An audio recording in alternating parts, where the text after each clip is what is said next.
आज हम लोगों ने जो प्रेस वार्ता रखी है वो मोदी जी ने जो इनिशिएशन लिया है 2023 में नारी शक्ति अधिनियम के बारे में, जिसमें लेडीज़ को 33% आरक्षण मिलेगा पार्लियामेंट में, विधानसभा में, लोकसभा में।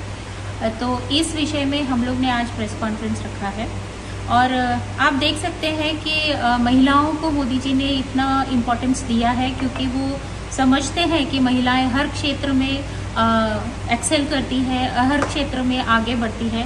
हम देख सकते हैं कि जिस देश में महिलाओं का लीडरशिप है वो उस देश का इकोनॉमी बहुत आगे बढ़ता है। मोदी जी ने हमेशा महिलाओं के लिए बहुत सारी योजनाओं का उन्होंने लॉन्च किया था, क्योंकि उनका मानना है कि महिलाएं जहां स्वस्थ और इंडिपेंडेंट रहेंगी उस घर में सभी लोग एकदम सशक्त होंगे, समर्थ होंगे।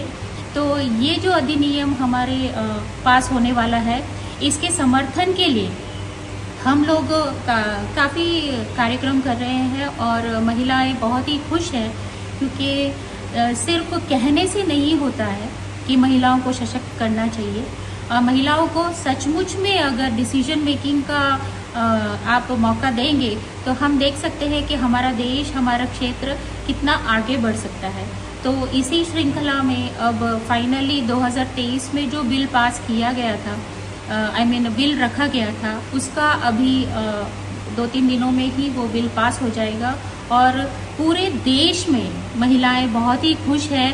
उनका समर्थन इस बिल के लिए है कि फाइनली उन्हें विधानसभा में, लोकसभा में अच्छी संख्या में उनको सीट्स मिल सकती हैं, उनका नेतृत्व हम देख सकते हैं। तो ये एक बहुत ही खुशी की बात है कि महिलाओं को अभी नेतृत्व का पूरा मौका मिल रहा है। तो इसके लिए हम हमारे माननीय प्रधानमंत्री मोदी जी का बहुत बहुत धन्यवाद देते हैं।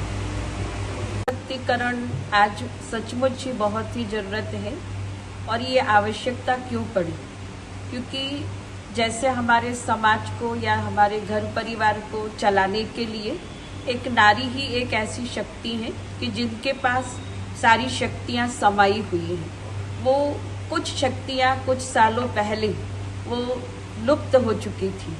उन शक्तियों को जागरण करने के लिए हमारे सरकार ने तो बहुत ही हमें आगे बढ़ाया ही है, लेकिन साथ साथ इस सृष्टि का रचयिता परमात्मा ने भी नारी शक्ति को आगे किया। जैसे एक छोटा सा एग्जाम्पल दूं तो अपने घर के अंदर बच्चों को अच्छे संस्कार भरना है, एक पति को अच्छे लाइन पर ले जाना है, अपने माँ बाप को अच्छे से चलाना है, तो एक नारी बहुत अच्छी तरह से उसका देखभाल भी करती है। लेकिन आज समाज के अंदर हम देखेंगे तो उसकी रक्षा कौन करेगा?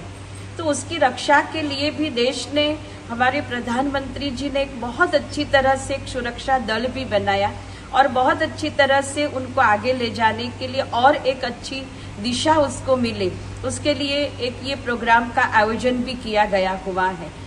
तो हम ये भी एक चाहते हैं कि हमारी शक्तियां कहाँ लुप्त हो गई, कैसे खत्म हो गई।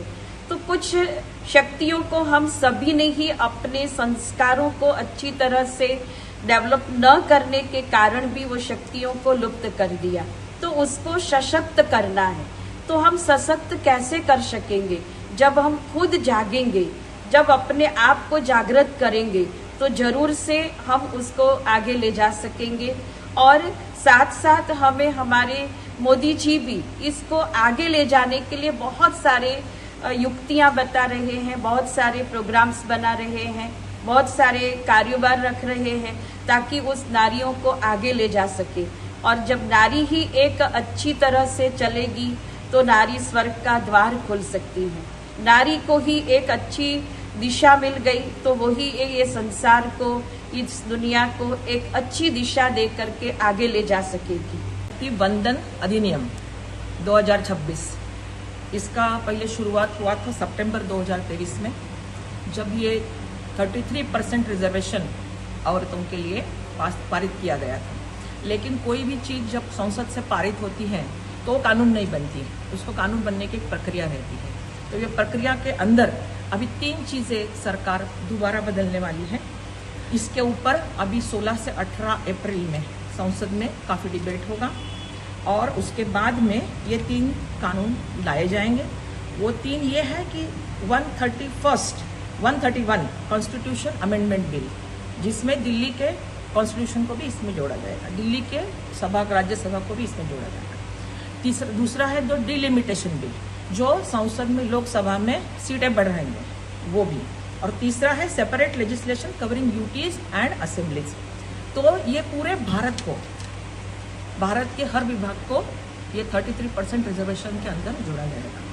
डिलिमिटेशन का मतलब क्या है कि जब सीटें बढ़ती हैं, पहले 543 थी, अब बनेंगी 816, उसमें से 1/3 33% ये महिलाओं के लिए आरक्षित रहेंगी, मतलब 273। जितनी बार भी ये डिलिमिटेशन होगा भविष्य में, उतनी हर बार 33% रिजर्वेशन महिलाओं के लिए रहेगा। ये कितना समय तक रहेगा? 15 साल तक फिलहाल, लेकिन इसकी समय और भी बढ़ाई जा सकती है। अभी हम ये क्वेश्चन है कि क्या इसमें अंतर्गत रिजर्वेशन भी रहेगा SC/ST के लिए? तो हाँ, 1/3 reservation, again vertical reservation for SC/ST candidates will be there. Delimitation की जो प्रोसेस है वो शुरुआत में 2011 का जो सेंसस हुआ था वो हिसाब से चलने वाली, 2011 के हिसाब से अभी चलेगी। शुरुआत में जब ये कानून हमने पारित किया था 2023 में, तो यदि हमको वो लागू करना होता, कानून करना एक बात है और उसका एग्जीक्यूशन करना एक बात है। तो जब एग्जीक्यूशन करने की बात आती है तो जो आपको है वो सेंसस आधार पर चलता है। तो जो 2010 का जो सेंसस था वो हिसाब से अभी 2027 के सेंसस के पहले हम ये जो नारी शक्ति का जो 33% रिजर्वेशन नहीं ला सकते थे, लेकिन मोदी जी चाहते थे कि ये जल्द से जल्द हो, इसका इम्प्लीमेंटेशन जल्द से जल्द हो, नारियों को अपना अधिकार जल्द से जल्द मिले, उनका रिप्रेजेंटेशन लोकसभा के अंदर जल्द से जल्द हो। इसलिए अभी डिलिमिटेशन की प्रोसेस के अंतर्गत 2011 में जो सेंसस हुआ है उसी के आधार पर ये सीटें बढ़ाई जाएंगी और उसमें जो है महिलाओं को आरक्षण दिया जाएगा। अभी ये महिलाओं को आरक्षण देने की जरूरत कहाँ पड़ी? तो महिलाएं जो है उनका जो रिप्रेजेंटेशन है लोकसभा में वो बहुत कम है। अभी आप देखना जाएंगे तो 15% है। तो महिलाओं से रिलेटेड अनगिनत प्रॉब्लम्स हैं, समाज के अंदर है, अलग अलग धर्मों के अंदर है। तो हमको पता है कि हमारा जो समाज है वो एक अलग अलग स्ट्राटा से बना हुआ है, कोई एक धर्म की व्यक्ति यहाँ नहीं रहती। तो अलग अलग समाज के हिस्सों में अलग अलग महिलाओं के प्रॉब्लम है। तो ये सब प्रॉब्लम्स लोकसभा में जब महिलाएं आगे रखेंगी तब उनके लिए जरूरी जो कानूनी प्रक्रिया है वो पारित होगी और उनको प्रोटेक्शन है, उनको जो है सशक्तता है, एम्पावरमेंट है, ये सब दिया जाएगा।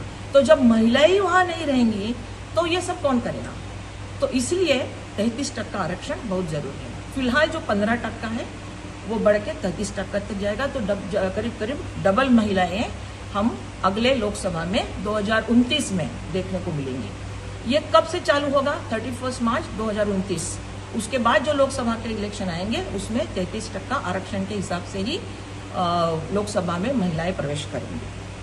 अभी देखिए कि ये इसकी जरूरत के, जैसे मैंने कहा आपको कि 2-3 चीजें हैं कि हम बोलते बहुत है कि भाई 50% लेडीज हैं, 50% आरक्षण मिलना चाहिए, जेंडर इक्वालिटी है, हम सब जगह महिलाएं आगे गई है। लेकिन ये जो महिला आगे गई है ये लास्ट तक नहीं पहुंचा। समाज के कुछ हिस्से हैं जहां पे हम ये इक्वालिटी देख रहे हैं, हर जगह में नहीं देखी जाती। और लोकसभा एक ऐसी चीज है जहां पे मतदाता स्वयं मत देके अपने रिप्रेजेंटेशन भेजता है। तो जब महिलाएं, जब नॉर्मल एक आम आदमी अपना मत देके लोकसभा में अपना रिप्रेजेंटेशन भेजेगा तो वो ज्यादा इफेक्टिव होगा। और जो पॉलिसी मेकिंग है, जो रिप्रेजेंटेशन है, जो जेंडर इक्वालिटी है, वो सबको एक जो है मजबूत ठोस महिलाओं के लिए आधार मिलेगा वहां पे। और आपको पता ही है कि विमेन सेफ्टी, एजुकेशन और चाइल्ड हेल्थ और महिलाओं की जो हेल्थ है, ये एक, क्योंकि हमारा देश एक बहुत बड़ी लोकसभा है तो इसके अंदर ये चीजों को लेकर के अभी भी कितने भी प्रयास हम करें, ये चीजों को लेकर अभी भी कुछ तकलीफें हैं। तो ये सभी चीजों को एड्रेस करना है। तो महिलाओं का 33% आरक्षण बहुत जरूरी है। मोदी जी ने ये काम किया, इसलिए मैं उनका तहे दिल से अभिनंदन करती हूँ और इसको पूरा सपोर्ट करती हूँ।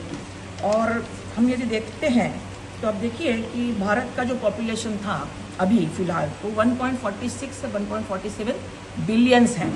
उसमें से महिला है 700 से 750 मिलियंस, मतलब करीब करीब 48 to 49%। उसमें से लिटरेसी रेट है, जो पढ़ी लिखी महिला है वो है 70% के आसपास, और वर्किंग वीमेन, काम करने वाली महिलाएं जो है वो है 60%। तो हम ऐसा समझ ले कि ये काम करने वाली महिलाएं जो है वो वोटिंग करने वाली महिलाएं करते हैं।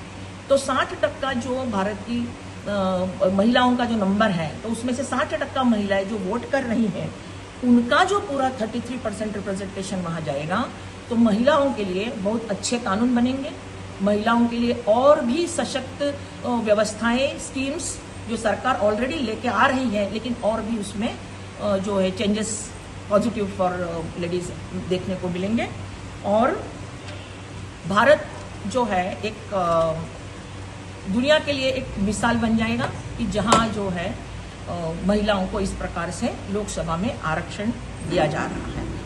और फिलहाल यदि ये 15% है तो ये मैंने जैसे कहा ये बढ़ भी सकता है, लेकिन हम चाहते हैं कि ये 15 सालों में ही इतना कुछ बदलाव आए कि इस प्रकार से आरक्षण आगे देने की जरूरत ही नहीं हो और अपने आप ही महिलाएं जीत के चली जाए। काम वही ऐसा करके दिखाए कि वो अपने बलबूते पे ही जीत के आगे जाए, इस प्रकार के आरक्षण की जरूरत ही नहीं लगे।